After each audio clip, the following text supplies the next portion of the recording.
Hey y'all, welcome to the Hot Rod Dad channel. Glad you came, hope you stay. If you haven't already, check out a couple of videos while you're here, after you watch this one of course. If you like the content, give it a big thumbs up, like, subscribe, share this video, comment on this video. Anything and everything you do of that nature helps to promote the channel in the YouTube algorithm, so I'd appreciate it. Now let's get into this week's video. But first I want to show you something kind of cool I thought. In the latest issue of Old School Rods here, there it is. There's an article on the Redneck Rumble, and Oscar is getting a little love right there. There he is, mean mugging for the camera. So if you haven't already, check out Old School Rods. There's lots of cool articles in there, and it's got several pages devoted to the Redneck Rumble. There's tech tips in there, some nice featured hot rods, a lot of cool stuff in there. So thank you, Candy Hurst is the photographer of that event. So thanks, Candy, for putting Oscar in the coverage there. It's always cool to see your ride in a magazine. So I haven't been in the garage a whole lot this summer due to some family obligations, and it's just been crazy busy with work and everything else.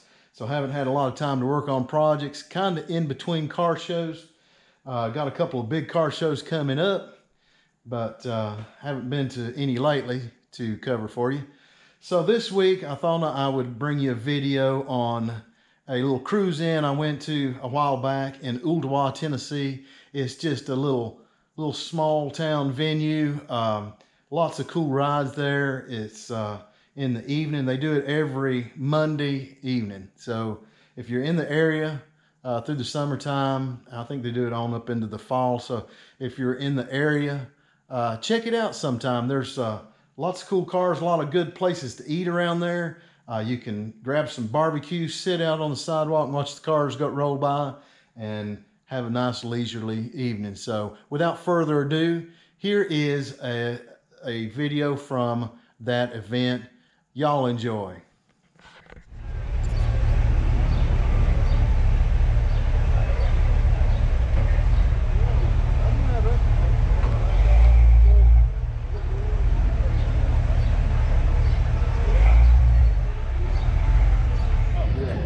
I want to show y'all a car that you probably don't see very often. This is a 1963 Studebaker Avanti. It has a 289 cubic inch engine in it with a factory Paxton supercharger. And this line was sold off in 1966 after Studebaker went bankrupt, and it was moved to Canada, where it continued production for several years after that. Beautiful car. It looks like it is mostly stock.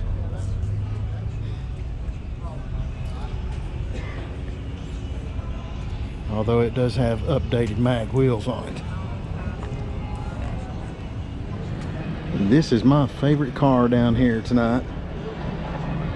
This little 30s Plymouth Cabriolet.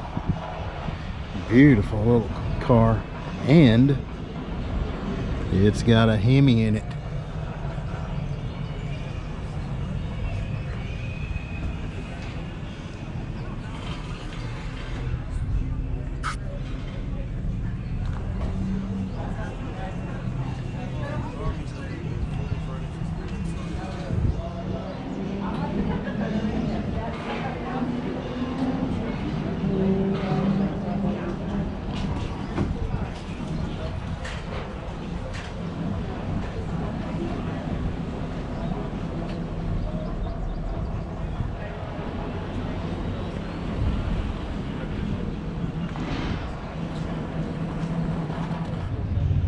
Here is another very unusual car you don't see very often. This is a Hudson Terraplane.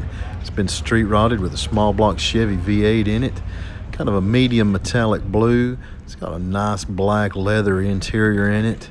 There was also in that era what they referred to as a trunk back, humpback, or bustle back sedan, which was just a little camel hump in the back that gave you a little bit more storage for your luggage back there. This is what I would refer to as a true barn find. This is, if I'm not mistaken, a 1970 Boss 302 Mustang. It looks like it's wearing the original paint. In fact, it looks like the entire car is totally original. It's got a little checking on the paint right there, a little surface rust. It looks like it's been sun-baked. I think I heard the owner say that the car was from Arizona, which probably preserved it out there in that dry climate. But it looks like a true survivor.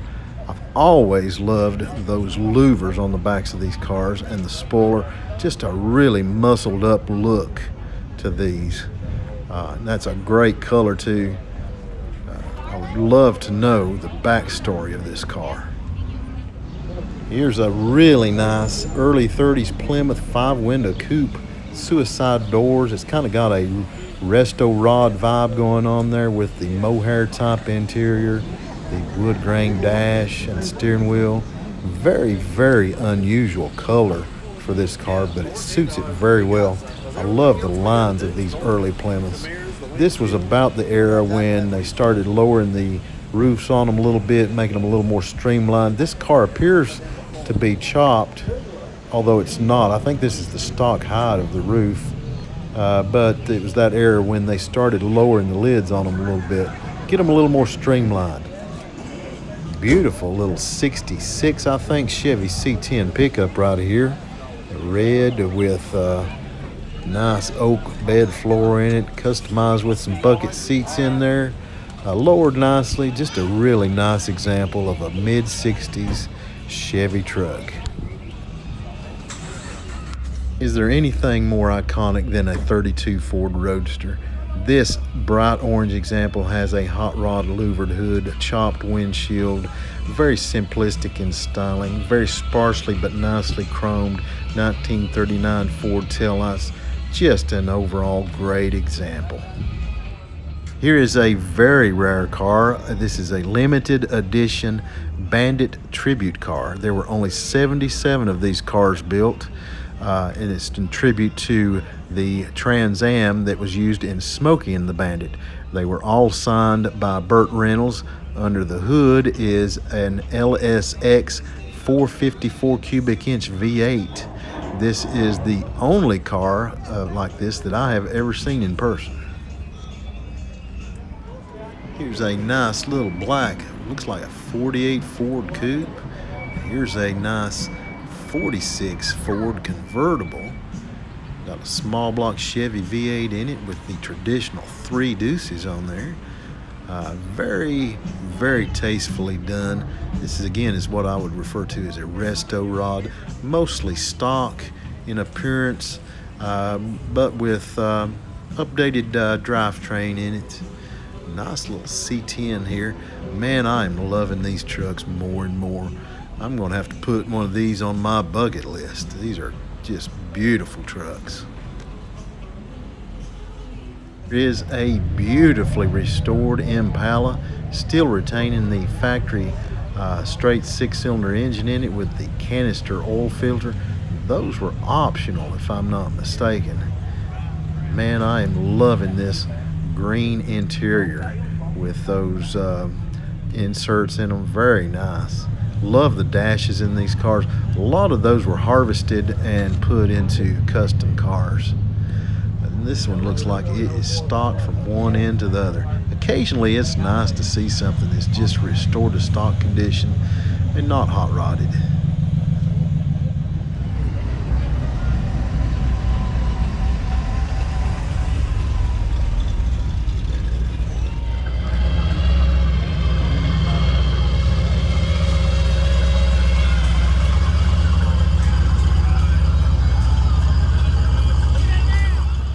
This little 32 Ford 3-window coupe here is probably the most customized car here tonight.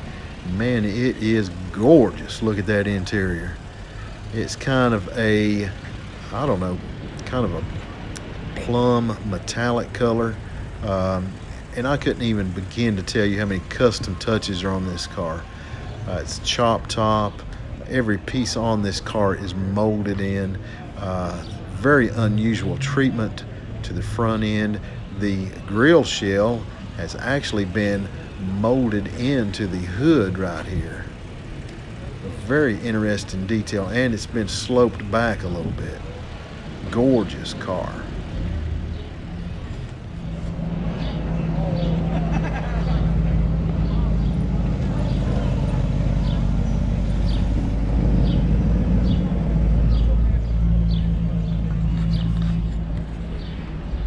Okay, I seen you pulling in. I had to make a beeline over here, do a little filming of it. Tell me a little bit about this.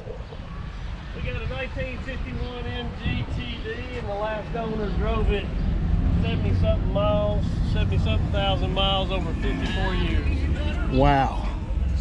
It's a 50 what? 51. 51. It's been called the most octagonal MG of all time because its VIN number is TD 8888. This has been modified. Modified. This okay. has a dual point Maori on it. It's got an alternator instead of a generator. It's been bored 40 over. So it looks like a GM alternator right there. Well, that's just MG backwards, right? I like that. I like that. Beautiful battery cover. Was that factory? Actually, this was a an optional accessory. It's manufactured by Bell, and they did the steer shift knob on there also.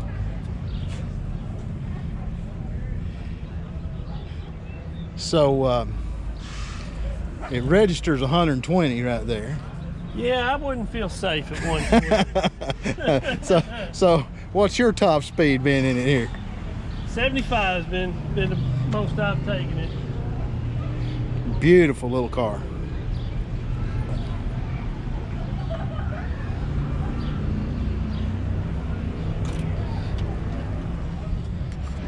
Okay, see, tell me about these badges right here. All right, well, the 50-year anniversary of the T-Series MGs was 1986. 36 was the first year it came out. The previous owner of this car was also a chairman of the New England MGT Register. His name was Hank Ripper. In tribute to him, they drove the car along with about a dozen other MGT owners from Atlantic City to New York to Toronto to Santa Barbara, California, back through Canada, and ended up back in Atlantic City where they took off. Well, thank you so much for telling me a little bit of the history. Absolutely, absolutely. Appreciate your interest in it. Awesome.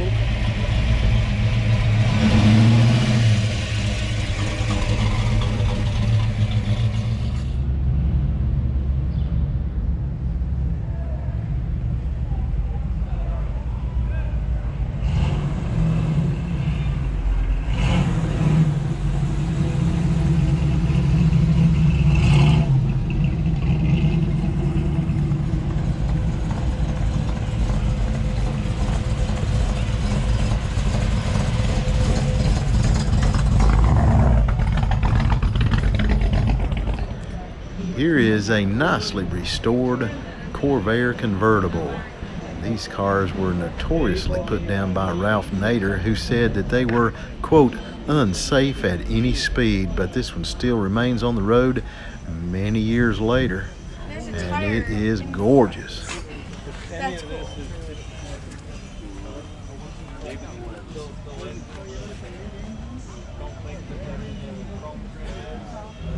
Hey y'all, thanks for coming along as I checked out the Ooltewah, Tennessee cruise-in. It happens every Monday night, so if you're in the neighborhood, y'all check it out.